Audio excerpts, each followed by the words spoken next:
Tonight, we're learning more about the plane that crash landed on a road in Castle Rock last night. Thanks for joining us. I'm Kim Christensen. And I'm Phil Lipoff. Usually, federal aviation investigators would post a preliminary report about the incident, but because of the government shutdown, that is not happening, among other things. 9 News investigative reporter Jeremy Hohola joins us now with what this means. Jeremy, and what's the latest on the crash? Yeah, Phil, thankfully nobody was seriously hurt after this small plane hit a car as the pilot was forced to land on a road right in the middle of Castle Rock. This is our footage from last night. This happened about 6:15 on Prairie Hawk Drive and Wolfensberger Road, which is just west of I-25, right in the middle of town there. The single-engine plane had some sort of engine trouble, and the pilot, who was flying out of Colorado Springs, was forced to land the plane right there in the middle of the road. And as he was landing, his wing hit a car in that road. Thankfully, during this chaos, the people in that vehicle and the pilot all made it out okay. Nobody hurt. But here's a witness who rolled up to the scene minutes after the crash. At the end of the day, I mean, someone was looking out for this family and the family in that car too, because it really crushed in the back of that vehicle. So they're lucky that that piece of that wing didn't go through that windshield. And with small plane crashes like this that involve no injuries, our aviation expert tells us typically the NTSB will not show up even if there was no government shutdown. However, we did notice how the shutdown is impacting this investigation and the public information about it. Usually, the FAA will post a preliminary report about all incidents like this one online, but we've noticed there hasn't been any of this type of reporting on these types of plane crashes since October 2nd, which is the day after the shutdown. Here's our aviation expert, Greg Feith, with his thoughts on that. There are always lessons learned and safety value. And that's why it's so important that these investigations be done thoroughly and methodically in a timely manner, because if there is an issue with this type of engine or this aircraft, other operators of similar engines and aircraft would like to know about it. In the meantime, I was able to track down the pilot of the crash, who declined to talk at the moment. The plane has already been removed from the scene and will likely be inspected by an investigator to see what happened here. Phil, back to you. Jeremy, a lot of people are concerned at what's happening at the airport, shortages, things of that nature. Should people be concerned about something like this? Well, I think the issue that Greg pointed out here is if there's no pattern that kind of like surfaces through these preliminary reports, pilots don't see it. So that could be an issue here. All right, Jeremy, thanks. It was a warm and breezy Veterans Day around Colorado. That's a surprise. Sometimes it's really cold. We sat in the upper 60s today. Not too shabby for a fall day. Our weather impact team is tracking some nice temperatures ahead, Kathy. That's right, Kim, but also some changes. A couple of storms, one coming for the mountains and one maybe for Denver. Outside right now, the sun has set on another warm summer-like day in fall. Beautiful sunset live with our VR camera looking out toward the Ray area. Wonderful color again in the sky. Average high is 55. Our current readings are a good 10 degrees warmer than that. And this trend will continue through the rest of the week. A bit of wind over elevated terrain, bringing in that mountain wave cloud today that's been so persistent, the lenticular cloud, but also keeping our overnight minimums in the 50s. So a very warm evening and a very warm day. Lovely out there now, but as those clouds move out, temperatures will go colder tonight. We're talking about elevated fire danger with this prolonged period of warm, dry weather, but a weekend storm could bring mountain snow, and a second storm for next week could bring snow showers to Denver. Lot to talk about in weather in just a bit. Arvada police are asking for your help tonight identifying a man accused of stealing multiple things from someone's garage.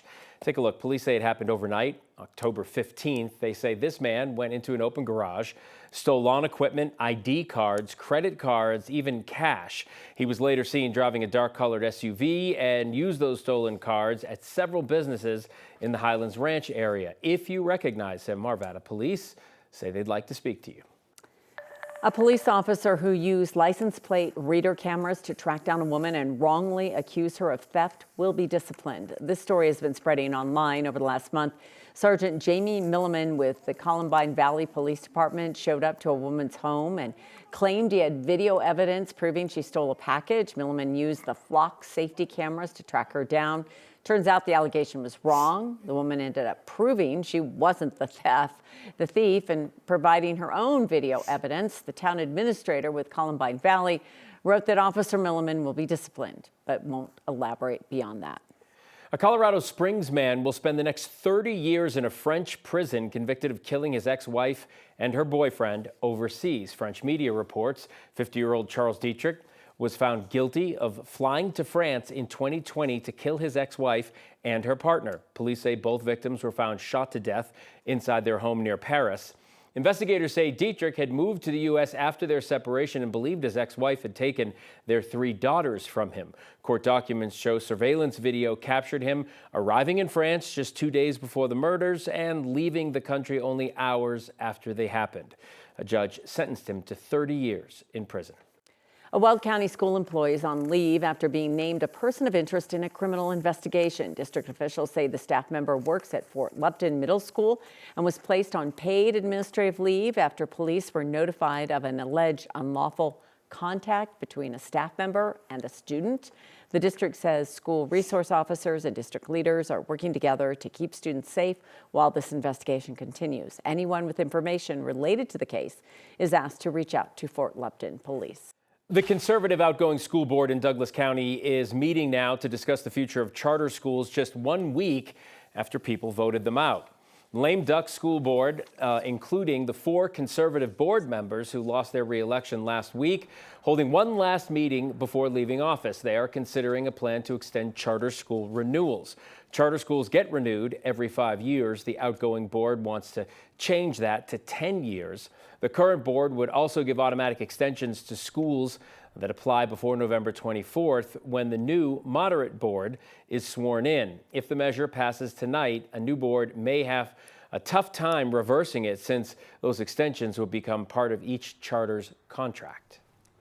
The Broncos spent their Tuesday giving back, how they got involved with the Food Bank of the Rockies, and how you can, too. And the Nuggets are looking to keep their winning streak alive. We're getting you ready for tip-off ahead in sports. It's a story she has never publicly told. I have a bullet hole right here, shrapnel in my back. She said, "Aaron, move your toes," and I said I couldn't. An attack both random and personal. Didn't know anything about him, didn't even know his name. The suspect?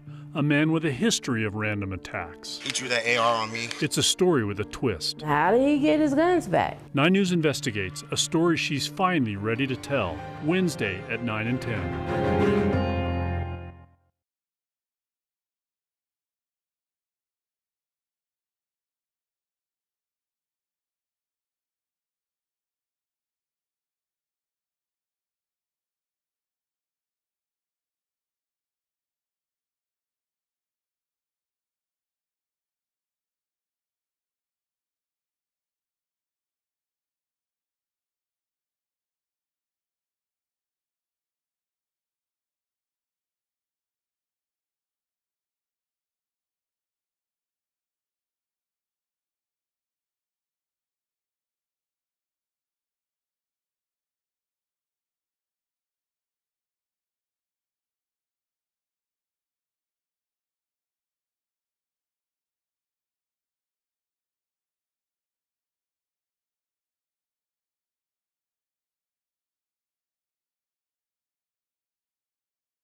It's Veterans Day, and thousands across the nation are taking time to honor those who made the ultimate sacrifice.